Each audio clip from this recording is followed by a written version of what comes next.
mimbar yang terbuat dari cahaya. Di sebelah kanan Ar-Rahman Azza wa Jalla, sedangkan kedua tangan Allah adalah kanan semua, yaitu orang-orang yang berlaku adil dalam hukum, adil dalam keluarga, dan adil dalam melaksanakan tugas yang dibebankan kepada mereka. Hadis riwayat Muslim. Pada zaman sekarang, semakin ramai orang berlomba-lomba mengejar jabatan, berebut kedudukan sehingga menjadikannya sebagai sebuah obsesi dalam hidupnya. Menurut mereka yang menganut paham atau prinsip ini, tidak lengkap rasanya selagi hayat di kandung badan kalau tidak pernah menjadi orang penting, dihormati, dan dihargai oleh masyarakat walaupun hanya satu kali. Maka tak heran menjadi kepala daerah seperti gubernur, bupati, wali kota, anggota legislatif menjadi incaran orang. Belum lagi posisi direktur dan level manajer yang menjadi incaran dan obsesi tanpa pernah paham bahwa ada konsekuensi akhirat di dalamnya. Mulai dari kalangan politikus, purnawirawan, birokrat, saudagar, tokoh masyarakat, bahkan sampai artis, semuanya berebut mengejar jabatan tanpa mengetahui siapa sebenarnya mereka, bagaimana kemampuannya, dan layakkah mereka memegang jabatan tersebut.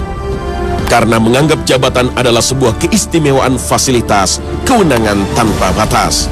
Padahal jabatan adalah tanggung jawab, pengorbanan, pelayanan, dan keteladanan yang dilihat dan dinilai oleh banyak orang. Al-Quran dan hadis sebagai pedoman hidup umat Islam sudah mengatur sejak awal bagaimana seharusnya kita memilih atau menjadi seorang pemimpin. Minimal ada dua hal hakikat seorang pemimpin. Pertama, kepemimpinan dalam pandangan Al-Quran bukan sekedar kontrak sosial antara sang pemimpin dengan masyarakatnya, tetapi merupakan ikatan perjanjian antara dia dengan Allah Subhanahu wa Ta'ala. Allah Subhanahu wa Ta'ala berfirman, "Dan ingatlah ketika Ibrahim diuji Tuhannya dengan beberapa kalimat perintah dan larangan, amanat. Lalu Ibrahim melaksanakannya dengan baik. Allah berfirman, sesungguhnya aku akan menjadikan engkau pemimpin bagi manusia." Ibrahim bertanya, "Dan dari keturunanku juga dijadikan pemimpin?" Allah Subhanahu wa Ta'ala menjawab, "Janji amanatku ini tidak berhak diperoleh orang zalim." Al-Quran Surah Al-Baqarah ayat 124.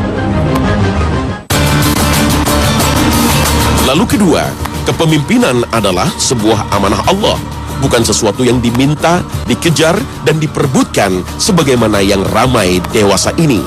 Semakin tinggi kekuasaan seseorang, hendaknya semakin meningkatkan pelayanan kepada masyarakat, bukan sebaliknya. Maka ketika sahabat Nabi Abu Dzar meminta suatu jabatan, Nabi bersabda, "Kamu lemah, dan ini adalah amanah, sekaligus dapat menjadi sebab kenistaan dan penyesalan di hari kemudian bila disia-siakan." Hadis riwayat Muslim. Islam mengatur masalah yang berkaitan dengan pemimpin yang baik. Parameter yang dianut adalah beriman dan beramal soleh, lalu mempunyai niat bahwa menerima suatu tanggung jawab sesuai dengan apa yang telah Allah Subhanahu wa Ta'ala perintahkan, karena suatu amalan tergantung kepada niatnya. Dan sejatinya, laki-laki memang ditakdirkan menjadi seorang pemimpin. Al-Quran Surah An-Nisa ayat 34 telah menjelaskan bahwa laki-laki adalah pemimpin bagi kaum Hawa.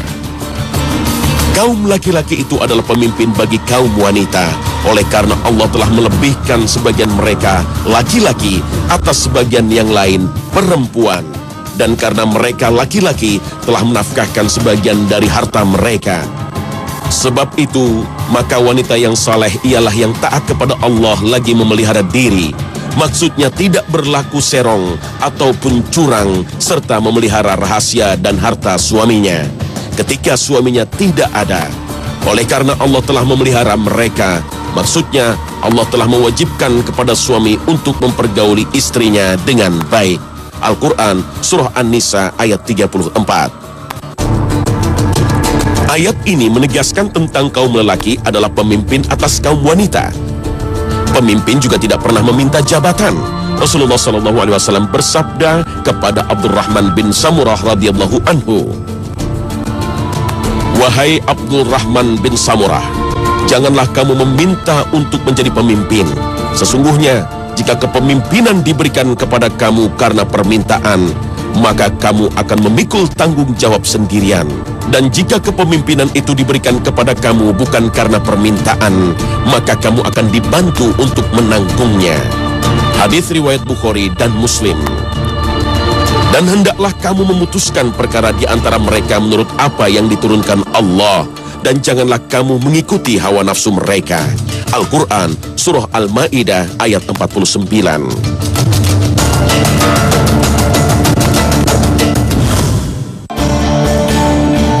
Golongan kedua adalah pemuda yang konsisten dalam beribadah kepada Allah Subhanahu wa Ta'ala. Sebagaimana kita ketahui bahwa masa muda adalah masa yang rentan dengan pergaulan, tawuran, mabuk-mabukan seakan sudah menjadi tren dan biasa dilakukan para pemuda masa kini. Inilah awal penyimpangan pemuda Islam, pemuda yang jauh dari cinta Allah dan mengeksplorasi hidupnya dengan masuk dalam norma kebebasan mutlak. Maka pantas saja Rasulullah SAW menyebutkan seorang pemuda yang taat beribadah kepada Allah akan mendapatkan lindungan Allah Subhanahu wa Ta'ala, di mana tidak ada lagi lindungan kecuali perlindungannya. Karena dia mampu meninggalkan semua syahwat yang Allah Subhanahu wa Ta'ala haramkan untuknya demi untuk beribadah secara istiqamah kepada Allah Subhanahu wa Ta'ala. Imam Ibnu Qayyim memberikan sebuah ciri-ciri khusus beberapa sifat pemuda yang dimaksud, yaitu seorang pemuda yang mempunyai rasa malu, sebagaimana sabda Rasulullah SAW. Sesungguhnya sebagian dari apa yang telah dikenal orang dari perkataan kenabian yang pertama ialah, bila engkau tidak malu berbuat dosa, maka berbuatlah sekehendak hatimu. Hadis riwayat Bukhari.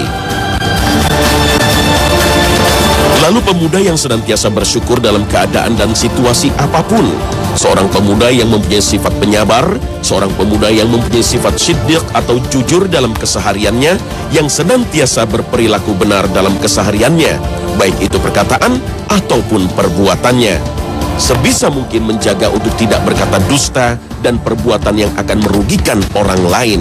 Allah Subhanahu wa Ta'ala berfirman, dan jika kamu khawatir akan terjadinya pengkhianatan dari suatu golongan, maka kembalikanlah perjanjian itu kepada mereka dengan cara yang jujur. Sesungguhnya Allah tidak menyukai orang-orang yang berkhianat. Al-Quran, Surah Al-Anfal ayat 58. Dan barang siapa yang taat kepada Allah dan Rasulnya dan takut kepada Allah dan bertakwa kepadanya, maka mereka adalah orang-orang yang mendapat kemenangan. Al-Quran, Surah An-Nur ayat 52.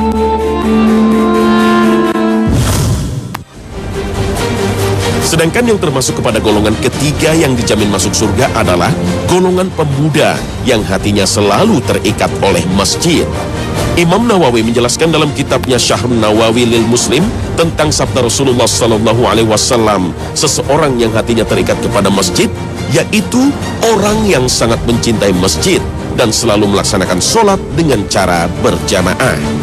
Sedangkan dalam pengertian lain bahwa seorang pemuda yang selalu rutin dan rajin melaksanakan sholat berjamaah di masjid adalah termasuk orang yang akan mendapatkan lindungan Allah Subhanahu wa Ta'ala.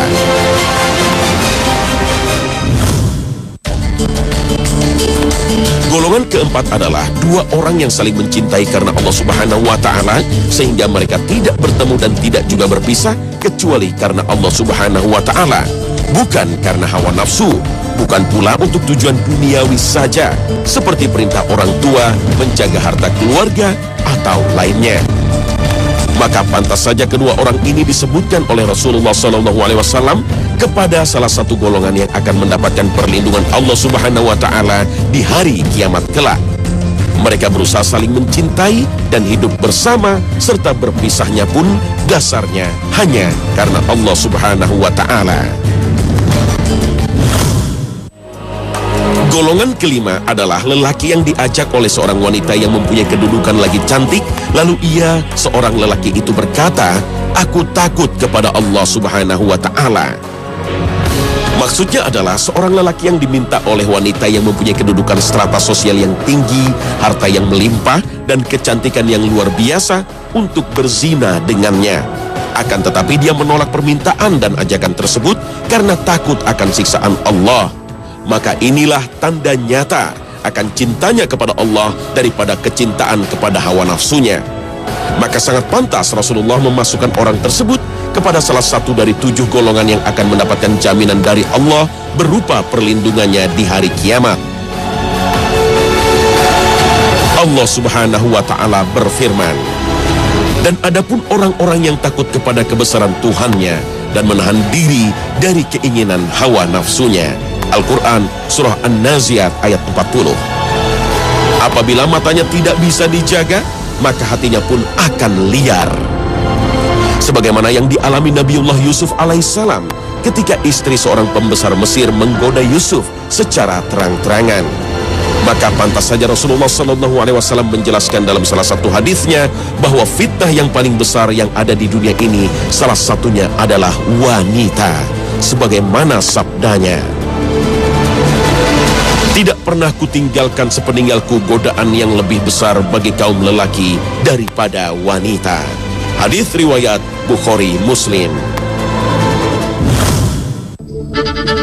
Golongan keenam yang dilindungi Allah Subhanahu wa Ta'ala pada hari akhir adalah orang yang bersedekah dengan cara sembunyi-sembunyi, sehingga tangan kirinya tidak tahu apa yang diinfakkan oleh tangan kanannya. Adapun maksudnya adalah dia senantiasa berusaha dengan semaksimal mungkin agar sedekah dan dermanya tidak diketahui oleh siapapun kecuali hanya Allah Subhanahu wa Ta'ala. Adapun kalimat tangan kirinya tidak tahu apa yang disedekahkan oleh tangan kanannya hanya sebuah ungkapan saja untuk menjaga keikhlasan dan tidak timbul ria. Karena itu disunahkan dalam setiap kali sedekah agar yang mempunyai harta menyerahkannya secara langsung kepada yang berhak menerimanya dan tidak melalui wakil dan perantara, karena hal itu akan lebih menyembunyikan sedekahnya. Di dalam Al-Quran banyak sekali ayat yang menganjurkan kaum muslimin untuk senantiasa memberikan sedekah. Tidak ada kebaikan pada kebanyakan bisikan-bisikan mereka, kecuali bisikan-bisikan dari orang yang menyuruh manusia memberi sedekah, atau berbuat ma'ruf, atau mengadakan perdamaian di antara manusia. Dan barang siapa yang berbuat demikian karena mencari keridhaan Allah, maka kelak kami akan memberikan kepadanya pahala yang besar. Al-Quran Surah An-Nisa ayat 114. Para fuqaha sepakat bahwa hukum sedekah pada dasarnya adalah sunnah, berpahala bila dilakukan dan tidak berdosa bila ditinggalkan. Di samping sunnah, ada kalanya hukum sedekah menjadi haram apabila dalam kasus seseorang yang bersedekah mengetahui pasti bahwa orang yang bakal menerima sedekah tersebut akan menggunakan hasil sedekahnya untuk kemaksiatan kepada Allah Subhanahu wa Ta'ala. Dan ada kalanya juga hukum sedekah menjadi wajib apabila ketika seseorang bertemu dengan orang lain yang sedang kelaparan hingga dapat mengancam kemaslahatan jiwanya, sementara dia mempunyai makanan yang lebih dari apa yang diperlukan saat itu. Hukum sedekah juga bisa menjadi wajib apabila seseorang bernazar atau berjanji apabila dalam hidupnya tercapai kesuksesan, yang kemudian dia berjanji, saya akan bersedekah kepada anak yatim. Maka apabila tidak dipenuhi, maka ia harus membayar kifarat berupa saum selama 3 hari berturut-turut. Menurut para ulama, sedekah dalam arti at-tatawwu atau sunnah berbeda dengan zakat. Sedekah lebih utama diberikan secara diam-diam dibandingkan dengan secara terang-terangan. Sedekah juga lebih utama diberikan kepada kerabat dekat atau sanak saudara terdekat sebelum diberikan kepada orang lain. Kemudian, sedekah semestinya diberikan kepada orang yang betul-betul memerlukan dan mendambakan bantuan. Adapun mengenai barang yang akan diberikan atau disedekahkan, para ulama sepakat sebaiknya barang yang akan disedekahkan mesti benar-benar barang yang baik dan disukai oleh pemiliknya, di mana hal ini sangat cocok dengan firman Allah Subhanahu wa Ta'ala. Lan tanalul birra hatta tunfiqu mimma tuhibbun wa ma tunfiqu min syai'in fa innallaha bihi alim. Pahala sedekah akan lenyap bila si pemberi selalu menyebut-nyebut sedekah yang telah ia berikan atau menyakiti si penerima. Hal ini ditegaskan Allah Subhanahu wa Ta'ala dalam firman-Nya, hai orang-orang yang beriman, Janganlah kamu menghilangkan pahala sedekah kamu dengan menyebut-nyebutnya dan menyakiti perasaan si penerima. Al-Quran Surah Al-Baqarah ayat 264. Adapun hadis tadi yang menyatakan bahwa tangan kirinya tidak tahu apa yang diinfakkan oleh tangan kanannya, bukan melarang seseorang untuk sedekah dengan terang-terangan. Bersedekah dengan cara terang-terangan ataupun dengan sembunyi-sembunyi, keduanya adalah hal yang mulia, selama tidak ada niat untuk ria di dalamnya. Bahkan bersedekah secara terang-terangan apabila dengan niat agar orang lain di sekitarnya mengikuti langkahnya untuk menuju ridha Allah, insya Allah pahala yang ia dapat akan lebih besar. Sebagaimana sebuah hadis sahih menjelaskan, barang siapa yang menunjukkan kepada satu kebajikan, maka baginya pahala sebagaimana orang yang mengerjakannya. Hadis riwayat Bukhari. Sedangkan bagi orang yang benar-benar memurnikan niatnya hanya karena Allah, sejatinya tidak berbeda, baik dia sedekah sembunyi-sembunyi ataupun terang-terangan. Karena bagi dia tujuannya hanya satu, yaitu mengharapkan keridhaan Allah Subhanahu wa Ta'ala. Sebagaimana firman-Nya, katakanlah kepada hamba-hambaku yang telah beriman, hendaklah mereka mendirikan sholat, menafkahkan sebahagian rezeki yang kami berikan kepada mereka secara sembunyi-sembunyi ataupun terang-terangan sebelum datang hari kiamat, yang pada hari itu tidak ada jual beli dan persahabatan. Al-Quran Surah Ibrahim ayat 31. Sedangkan hikmah yang terakhir dengan menyembunyikan sedekah kepada fakir miskin adalah untuk menutupi aib saudara kita yang miskin, sehingga tidak tampak di kalangan manusia serta tidak diketahui kekurangan dirinya, tidak diketahui bahwa tangannya berada di bawah dan bahwa dia orang yang tidak mampu.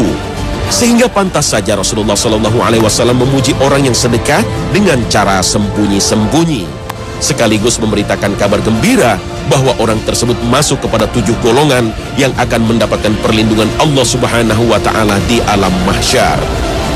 Allah Subhanahu wa Ta'ala berfirman, dan barang apa saja yang kamu nafkahkan, maka Allah akan menggantinya, dan dialah pemberi rezeki yang sebaik-baiknya.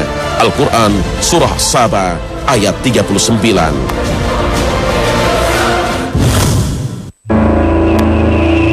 Golongan ketujuh yang akan mendapatkan perlindungan Allah di hari kiamat adalah seseorang yang berzikir kepada Allah Subhanahu wa Ta'ala dalam kesunyian sambil meneteskan air mata. Zikir bagi orang beriman ibarat nafas bagi makhluk hidup. Ketika seseorang tidak lepas dari zikir baik di waktu siang ataupun malam, mengingat Allah Subhanahu wa Ta'ala hingga meneteskan air mata adalah sesuatu hal yang sangat sulit, kecuali bagi orang yang hatinya lunak oleh hidayah Allah Subhanahu wa Ta'ala, sebagaimana ciri orang beriman, yaitu ketika mendengar kalimat Allah Subhanahu wa Ta'ala, maka hatinya akan bergetar, dan jika mendengarkan Al-Quran, keimanannya akan bertambah. Zikir menurut pemahaman salafus soleh adalah segala perbuatan yang dapat mendekatkan diri kita kepada Allah Subhanahu wa Ta'ala, baik berupa sholat, puasa, zakat, tasbih, tahmid, takbir, tahlil, maupun membicarakan halal haram, memberikan nasihat, dan lain sebagainya. Sepanjang semua itu dilakukan dengan niat tulus hanya mencari keridhaan Allah Subhanahu wa Ta'ala, maka itu termasuk zikir. Berkata Sa'id bin Jubair, setiap orang yang beramal hanya karena Allah, maka orang tersebut pada hakikatnya sedang berzikir. Zikir bagi orang yang tidak bersuci menurut ijma ulama boleh dilakukan. Berzikir dengan lisan ataupun dengan hati bagi orang yang tidak bersuci, baik ketika sedang junub atau haid, boleh saja dilakukan, kecuali khusus untuk membaca Al-Quran. Maka para ulama berbeda pendapat. Sebagian membolehkan tanpa bersuci, sementara Ya Rabbana, ufu ana, Ya Rabbana. Nah pemirsa, inilah akhir kebersamaan kita dalam Khazanah pagi ini. Mudah-mudahan dengan pembahasan serial ini kita bisa lebih memahami tentang maksud dan tujuan Allah Subhanahu wa Ta'ala menjadikan manusia sebagai khalifah atau pemimpin di muka bumi ini. Dan semoga saja pesan yang disampaikan Allah Subhanahu wa Ta'ala melalui para utusannya bisa menjadikan kita tetap istiqomah dalam beribadah kepada Allah Subhanahu wa Ta'ala. Semoga dengan pembahasan ini bisa memperluas khazanah keilmuan kita. Mudah-mudahan Allah senantiasa membimbing kita agar selalu berada di dalam jalan yang Allah ridhai. Terima kasih atas perhatian Anda dan wassalamualaikum warahmatullahi wabarakatuh. اغفر لنا